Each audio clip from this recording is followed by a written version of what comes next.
ខ្មែរបានងាកមកអានសៀវភៅកាន់តែច្រើនឡើងនាប្រមាណឆ្នាំចុងក្រោយនេះកំណើននឹងសេចក្តីត្រូវការរបស់អ្នកអានដូចនេះកើតឡើងស្របពេលដែលចំនួននិងសមត្ថភាពរបស់អ្នកនិពន្ធខ្មែរហាក់នៅមានកម្រិតនៅឡើយដើម្បីថែរក្សាកំណើននៃអ្នកអានសៀវភៅនៅកម្ពុជាអ្នកជំនាញស្នើឲ្យអ្នកនិពន្ធខ្មែរចំនួនថ្មីរស់រានបង្កើនសមត្ថភាពខ្លួនដើម្បីឆ្លើយតបទៅនឹងសេចក្តីត្រូវការរបស់អ្នកអានតទៅនេះសូមស្ដាប់បទវិភាគរបស់រចនាពេល3ឆ្នាំចុងក្រោយនេះការអានសៀវភៅនៅកម្ពុជាមានសន្ទុះកើនឡើងគួរឲ្យកត់សម្គាល់សន្ទុះអ្នកអានសៀវភៅដែលកើនឡើងនេះមិនមែនជារឿងចៃដន្យទេមានកត្តាសំខាន់យ៉ាងហោចណាស់3យ៉ាងដែលធ្វើឲ្យប្រជាពលរដ្ឋខ្មែរងាកមកអានសៀវភៅកាន់តែច្រើនទី1គឺការអប់រំផ្សព្វផ្សាយទូលំទូលាយរបស់ប្រព័ន្ធផ្សព្វផ្សាយក្រសួងស្ថាប័នពាក់ព័ន្ធហើយនិងបណ្ដាញសង្គមដែលចាប់ផ្ដើមផ្ដល់តម្លៃនិងលើកកម្ពស់ការអានសៀវភៅទី2គឺការបង្កើតឲ្យមានពិព័រណ៍សៀវភៅទៀងទាត់ជារៀងរាល់ឆ្នាំនិងទី3ការបង្កើតទិវាជាតិអំណានពីសំណាក់រាជរដ្ឋាភិបាលកម្ពុជារហូតមកទល់ពេលនេះមិនមានទិន្នន័យច្បាស់លាស់អំពីចំនួនអ្នកអានសៀវភៅនៅកម្ពុជាដែលកើនឡើងទេប៉ុន្តែសន្ទុះនៃកំណើនអ្នកអានសៀវភៅបានបង្ហាញឲ្យឃើញយ៉ាងច្បាស់តាមរយៈចំណងជើងសៀវភៅដែលត្រូវបានបោះពុម្ពដាក់លក់កាន់តែច្រើនឡើងជារៀងរាល់ឆ្នាំនៅតាមបណ្ណាគារនិងតូបលក់សៀវភៅនានាការបោះពុម្ពសៀវភៅកាន់តែច្រើនមានន័យថាអ្នកអានក៏មានចំនួនកើនឡើងដែរក្រៅពីកំណើននៃការដាក់លក់សៀវភៅនៅតាមបណ្ណាគារពិព័រណ៍សៀវភៅប្រចាំឆ្នាំក៏ជាភស្តុតាងមួយទៀតដែលបញ្ជាក់បានយ៉ាងច្បាស់អំពីកំណើនអ្នកអានសៀវភៅនៅកម្ពុជា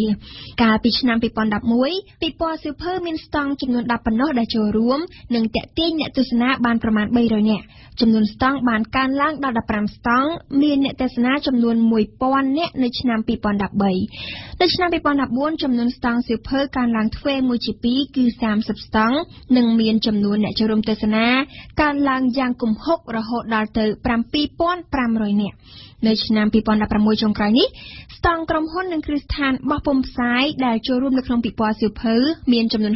65ដោយមានអ្នកចូលរួមទស្សនារហូតដល់ទៅ25000នាក់ឯណោះប៉ុន្តែយ៉ាងណាក៏ដោយទន្ទឹមនឹងសន្ទុះកើនឡើងនៃអ្នកអានសៀវភៅនៅកម្ពុជានេះគេសង្កេតឃើញថានៅតាមតូបលក់សៀវភៅនិងបណ្ណាគារសៀវភៅថ្មីដែលបោះពុម្ពផ្សាយជាខេមរៈភាសាភាគច្រើនលើសលប់គឺជាសៀវភៅដែលបកប្រែពីភាសាបរទេសសៀវភៅរបស់អ្នកនិពន្ធជំនាន់ថ្មីដែលដាក់លក់នៅលើទីផ្សារសប្តាហ៍នេះមានចំនួនតិចតួចនៅឡើយ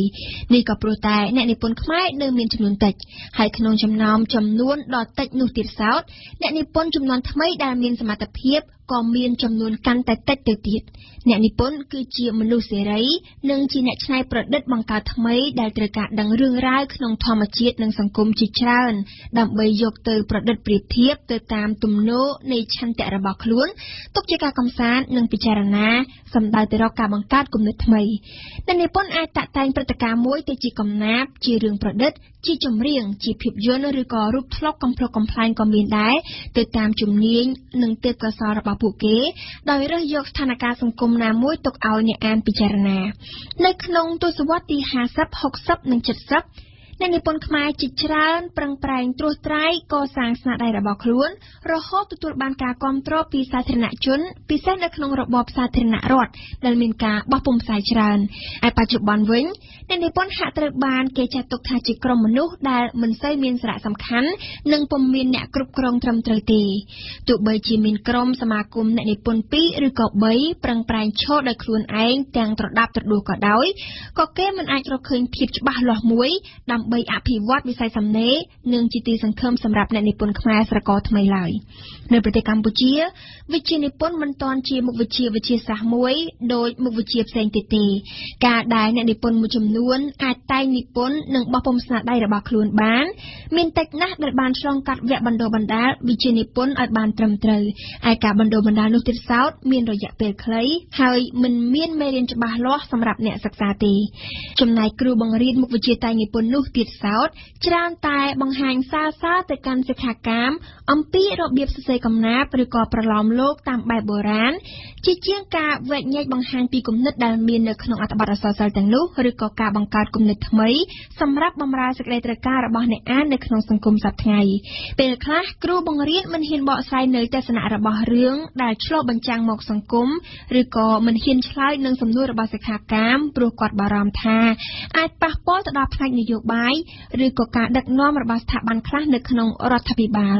នេះគឺជាមូលហេតុដែលធ្វើឲ្យសមត្ថភាពរបស់អ្នកនិពន្ធខ្មែរចំនួនថ្មីមិនបានឈានឲ្យដល់ស្តង់ដារនៃអត្ថន័យព្រមទាំងតម្លៃនៃអ្នកនិពន្ធដ៏ពិតប្រាកដអ្នកនិពន្ធគឺជាមូលដ្ឋានគ្រឹះបង្កើតស្នាដៃសម្រាប់អ្នកអានហើយសន្ទុះកើនឡើងនៃអ្នកអានសៀវភៅគឺជាសាក្សីដ៏សំខាន់ដែលឆ្លុះបញ្ចាំងឲ្យឃើញថាក្របពូជនៃទម្លាប់ការអានសៀវភៅនៅកម្ពុជាចាប់ផ្ដើមរីកដុះដាលឡើងវិញហើយគឺទម្លាប់អានសៀវភៅនេះហើយដែលជាកត្តារួមចំណែកដ៏សំខាន់ក្នុងការអភិវឌ្ឍប្រាជ្ញាស្មារតីរបស់ប្រជាពលរដ្ឋដើម្បីឈានទៅអភិវឌ្ឍប្រទេសប៉ុន្តែប្រសិនបើខ្មែរនៅតែខ្វះអ្នកនិពន្ធប្រកបដោយសមត្ថភាពនិងគុណភាពហើយបណ្តែតបណ្ដោយឲ្យទីផ្សារសៀវភៅស្រុកខ្មែរលុកលុយដោយសៀវភៅបកប្រែពីភាសាបរទេសនោះចំណាប់អារម្មណ៍របស់អ្នកអានអាចនឹងថយចុះនៅថ្ងៃណាមួយជាក់ជាពុំខានការបណ្ដុះទម្លាប់អានសៀវភៅគឺជារឿងល្អដែលត្រូវបន្តលើកទឹកចិត្តប៉ុន្តែការអភិវឌ្ឍសមត្ថភាពអ្នកនិពន្ធក៏ជារឿងចាំបាច់ដែលមិនអាចមើលរំលងបានដែរកាសែត Cambodia Daily បានឡើងចំណងជើងក្នុងន័យចំអកទៅឲ្យគណបកប្រជាជនកម្ពុជានិងគណបកសង្គ្រោះជាតិថាប្រជែងគ្នាដោយការសន្យាផ្ដល់ឱកាសដល់ស្ត្រីកាន់តំណែងកាន់តែច្រើនកាសែតបានដាក់រូបភាពស្ត្រីមកពីកងយុទ្ធពលខេមរភូមិន្ទចូលរួមនៅក្នុងព្រឹត្តិការណ៍ទិវាសេនារីអន្តរជាតិ8វិញ្ញាណនៅថ្ងៃម្សិលមិញកាសែត Daily បានថ្លែងថាសម្រាប់គណបកប្រជាជនកម្ពុជាសន្យាថាគឺត្រូវចាត់តាំងស្ត្រីម្នាក់ឲ្យធ្វើជាអភិបាលខេត្តសម្រាប់ខេត្តមួយក្នុងចំណោមខេត្តទាំង25សម្រាប់គណបកសង្គ្រោះជាតិវិញ Daily ចាត់ទុកថាជាការអួតអាងរបស់ខ្លួនគឺដាក់ឲ្យមានបេក្ខជនជាស្ត្រីចំនួន60រូបចូលឈ្មោះជាមេឃុំចៅសង្កាត់នៅក្នុងឃុំសង្កាត់ចំនួន1646ឃុំសង្កាត់ទូទាំងប្រទេសDaily គូបញ្ជាក់ថាការបង្កើនចំនួនស្ត្រីរបស់គណបកសង្គ្រោះជាតិមិនដល់10នាក់ផងទេបើប្រៀបធៀបចំនួនដែលមានស្រាប់ជិត50នាក់ទៅហើយនោះមិនខុសពីកាសែត Cambodia Daily ប៉ុន្មានដែរកាសែតភ្នំពេញប៉ុស្តិ៍បន្តពីក្រោយថា CNRP មានបេក្ខភាពស្ត្រីតិចជាង CPP ភ្នំពេញប៉ុស្តិ៍បានធ្វើការប្រៀបធៀបដោយទ្រលេផ្ទុយពី Daily គឺគណបកប្រឆាំងបានតែងតាំងបេក្ខភាពជាស្ត្រីចំនួន90រូបសម្រាប់ការបោះឆ្នោតឃុំសង្កាត់នៅខែមិថុនាដែលមានឃុំសង្កាត់ចំនួន1646ឃុំសង្កាត់រីឯគណៈបកកណ្ដាលអំណាចបានតែងតាំងបេក្ខភាពស្ត្រីជាង 25% នេះត្រូវបានលោកសួរយ៉ារ៉ាអ្នកនាំពាក្យគណៈបកប្រជាជនកម្ពុជាចេញមកប្រាប់ភ្នំពេញប៉ុស្តិ៍បន្ថែមថាគឺជាគោលដៅរបស់គណៈបកប្រជាជនកម្ពុជាតែចំនួនជាក់លាក់ណាមួយនោះលោកនៅមិនទាន់ដឹងនៅឡើយទេដោយឡែកសម្រាប់កាសែតខ្មែរថាមបានឲ្យតម្លៃរឿងនេះជាធំនិងបានឡើងចំណងជើងនៅគ្រប់មុខប៉ុន្តែมันបានធ្វើការប្រៀបធៀបឬក៏ថ្លឹងថ្លែងពីការផ្ដល់ទូនាទីដល់ស្ត្រីរវាងគណបកប្រជាជនកម្ពុជានិងគណបកសង្គ្រោះជាតិនោះទេនៅក្នុងសំណេរបែបត្រជាក់របស់ខ្លួនខ្មែរថាមបានរីកាថាលោកហ៊ុនសែនបានណែនាំឲ្យដាក់ស្ត្រីជាអភិបាលខេត្តម្នាក់និងផ្ដល់ទួនាទីស្ត្រីក្នុងជួរកងទ័ពនិងនគរបាលជាតិដើម្បីឲ្យស្ត្រីបានចូលរួមអភិវឌ្ឍសង្គមឲ្យស្មើភាពនឹងបុរសសម្រាប់កាសែតរស្មីកម្ពុជាវិញថានេះគឺជាកាដូសម្រាប់ស្ត្រីដែលនឹងមានតំណែងជាអភិបាលខេត្តនៅពេលខាងមុខផ្ទុយមកវិញកាសែតកម្ពុជាថ្មីមិននៅស្ងៀមបានលើកសរសើរថាកម្ពុជាបានទទួលចំណាត់ថ្នាក់24ស្ទួនជាប្រទេសយកចិត្តទុកដាក់ចំពោះ gender ក្នុងវិស័យការពារជាតិប្រធានរឿងបន្ទាប់ដែលកាសែតប្រជែងគ្នាចុះផ្សាយនោះគឺចៅសង្កាត់បកកណ្ដាលអំណាចវាប្រហារពាក្យស្លោកយុទ្ធនាការឃោសនារបស់គណបកសង្គ្រោះជាតិសម្រាប់កាសែត The Cambodia Daily បាននិយាយដោយចំទៅកាន់គណបកប្រជាជនកម្ពុជាថាកំពុងរៀបចំទុកជាមុនដើម្បីប្រឆាំងពាក្យស្លោកយុទ្ធនាការឃោសនាដែលមានចរិតញុយញង់របស់គូប្រជែងខ្លួនជាមួយនឹងពាក្យបណ្ដឹងដូចគ្នាជាច្រើនតែសម្រាប់គណបកសង្គ្រោះជាតិតាមរយៈ Daily ដដែលបដិសេធមិនបោះបង់ពាក្យស្លោកនេះទោះបីជាមានការគម្រាមផ្ដិតផ្ដាល់យ៉ាងណាក្តីហើយរឿងនេះកាសែតភ្នំពេញប៉ុស្តិ៍បានយកធ្វើជាប្រធានរឿងធំឡើងចំណងជើងនៅក្របមុខកាសែតរំលឹកប្រាប់អ្នកអានរបស់ខ្លួនថាគិតត្រឹមថ្ងៃទី8មិនិនាចៅសង្កាត់គណបកកណ្ដាលអំណាច24រូបបានធ្វើញត្តិដែលមានខ្លឹមសារដូចគ្នាដោយថ្កោលទោសពាក្យស្លោករបស់គណបកសង្គ្រោះជាតិដែលសរសេរថា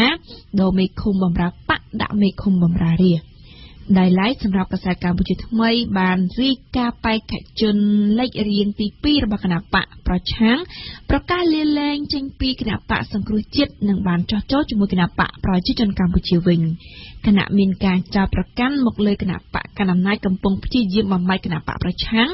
លោកសុកអេសានបានចេញមុខនៅក្នុងទំព័រកាសែតកម្ពុជាថ្មីថាកុំបន្ទោសគេបំបែកសំខាន់តើខ្លួនយើងរឹងមាំបានប៉ុណ្ណាក្រៅពីប្រធានរឿងនេះកាសែតក៏បានប្រជែងគ្នាចុះផ្សាយតាក់ទងទៅនឹងក្រុមគ្រួសារសពរបស់លោកកែមលី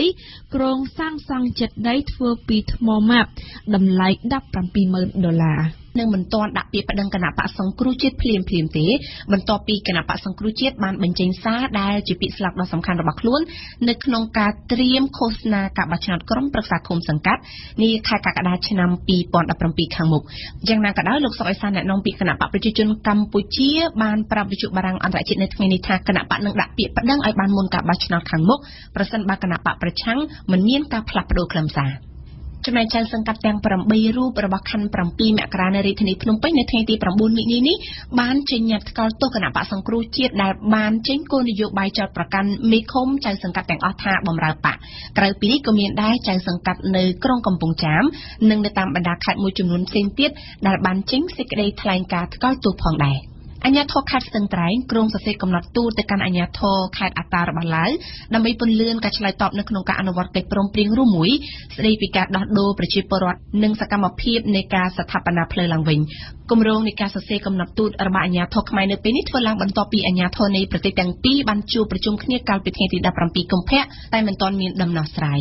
យើងស្ដាប់អេងគឹមហុងថ្លែងប្រាប់វិទ្យុបារាំងលោកម៉ាញ់កុងនាយករងរដ្ឋបាលសាលាខេត្តស្ទឹងត្រែងនិងជាសមាជិកនៃក្រុមអ្នកនាំពាក្យសាលាខេត្តបានអះអាងថាគិតរហូតមកដល់ពេលនេះឡើងមិនទាន់ឆ្លើយតបមកកម្ពុជាវិញទេពាក់ព័ន្ធការអនុវត្តកិច្ចព្រមព្រៀងរួមគ្នាស្តីពីការដោះដូរប្រជាប្រដ្ឋនិងការស្ថាបនាផ្លូវមួយខ្សែឡើងវិញរបស់កងវិស្វកម្មកម្ពុជានៅត្រង់ចំណុចអូតាងាវស្រុកសៀមប៉ាមខេត្តស្ទឹងត្រែងលោកម៉ាញ់កុងគឺបញ្ជាក់ថាប្រសិនបើឡើងនៅតែមិនទាន់ឆ្លើយតបទៀតនោះកម្ពុជានឹងសរសេរកំណត់ទូតទៅអាជ្ញាធររបស់ឡាវតែម្ដងតែយ៉ាងណាក៏ដោយលោកម៉ែនគង់មិនទាន់កំណត់ថ្ងៃនៅឡើយទេលោកជុំសន្តិរីអ្នកនាំពាក្យក្រសួងការបរទេសកម្ពុជាបានគូបញ្ជាក់ថាការដោះស្រាយបញ្ហានេះនៅត្រឹមថ្នាក់មូលដ្ឋានភាគីទាំងពីរអាចសរសេរលិខិតឆ្លើយឆ្លងគ្នាបាននៅត្រឹមថ្នាក់ខេត្តដោយមិនចាំបាច់ឡើងមកដល់ក្រសួងការបរទេសនោះទេប៉ុន្តែយ៉ាងណាក៏ដោយលោកជុំសន្តិរីបន្ថែមថារងចាំមើលខ្លឹមសារនៃកំណត់ទូតរបស់អាជ្ញាធរខ្មែរដែលក្រុងសរសេរទៅកាន់ភាគីឡាយជាមុនសិនគួររំលឹកឡើងវិញថានៅក្នុងកិច្ចប្រជុំកាលពីថ្ងៃទី28កុម្ភៈអាជ្ញាធរខេត្តស្ទឹងត្រែងនិងអាជ្ញាធរខេត្តអត្តារបស់ឡាវបានស្នើទៅវិញទៅមកនៅក្នុងការដោះដូរប្រជាប្រដ្ឋនៃប្រទេសទាំងពីរបន្ទាប់ពីបរដ្ឋទាំងនោះត្រូវបានហាមឃាត់កាលពីដើមខែកុម្ភៈពីបទចូលព្រំដែនដោយខុសច្បាប់ហើយក្នុងនោះកម្ពុជាបានឃាត់ខ្លួនពលរដ្ឋឡាវ6នាក់រីឯឡាវបានឃាត់ខ្លួនពលរដ្ឋកម្ពុជាម្នាក់តាមការលើកឡើងរបស់អាជ្ញាធរកម្ពុជាគឺថាអាជ្ញាធរឡាវចាត់ទុកពលរដ្ឋខ្មែរចូលទឹកដីឡាវដោយគ្មានការអនុញ្ញាតនិងមិនបានផ្ដល់ព័ត៌មានទៅឲ្យសមាជិកឡាវនៅតាមព្រំដែនជាមុនហើយការឃាត់ខ្លួនរបស់ពលរដ្ឋឡាវពីសំណាក់អាជ្ញាធរខ្មែរក៏ធ្វើឡើងក្រោមហេតុផលដូចគ្នានេះដែរបន្ទាប់មកឡាវបានស្នើកម្ពុជាឲ្យបន្តផ្អាកសកម្មភាពនៃការស្ថាបនាផ្លូវសកម្មភាពស្ថាបនាផ្លូវរបស់កងវិស្វកម្មកម្ពុជាដែលត្រូវយុទ្ធនារារាំងនៅត្រង់ចំណុចអូតាងាវស្រុកសៀមប៉ាមខេត្តស្ទឹងត្រែងកម្ពុជាបានអះអាងពីភាពស្របច្បាប់របស់ខ្លួនថាចំណុចដែលទាហានឡាវចូលមកហាមឃាត់នេះគឺជាដែនដីរបស់កម្ពុជាហើយការស្ថាបនាផ្លូវនេះក៏មិនបានធ្វើឲ្យប៉ះពាល់ទៅលើទឹកដីរបស់ឡាវដែរតាមរយៈអំណះអំណាងនេះភាគីឡាវបានប្រាប់មកកម្ពុជាវិញថាសូមពេលជជែកជាមួយថ្នាក់លើជាមុនសិនដើម្បីស្នើសុំគោលការណ៍ឯកភាពមានរយៈពេលពេញ1ម៉ោងរបស់យើងបានឈានចូលមកដល់ទីបញ្ចប់សូមអរគុណចំពោះការយកចិត្តទុកដាក់តាមដានស្ដាប់របស់អស់លោកអ្នកនៅពេលបន្តិចទៀតនេះលោកអ្នកនឹងបានស្ដាប់ព័ត៌មានជាភាសាបារាំងហើយនៅម៉ោង 2:30 នាទីលោកអ្នកនឹងបានស្ដាប់បន្តព័ត៌មានខ្លីតាមរយៈវិទ្យុបារាំងអន្តរជាតិ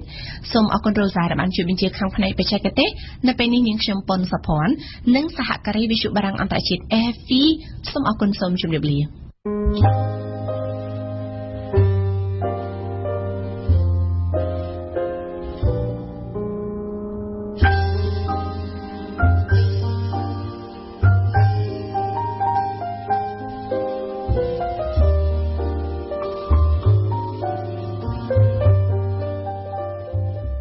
លោកស្រីអ្នកនាងកញ្ញា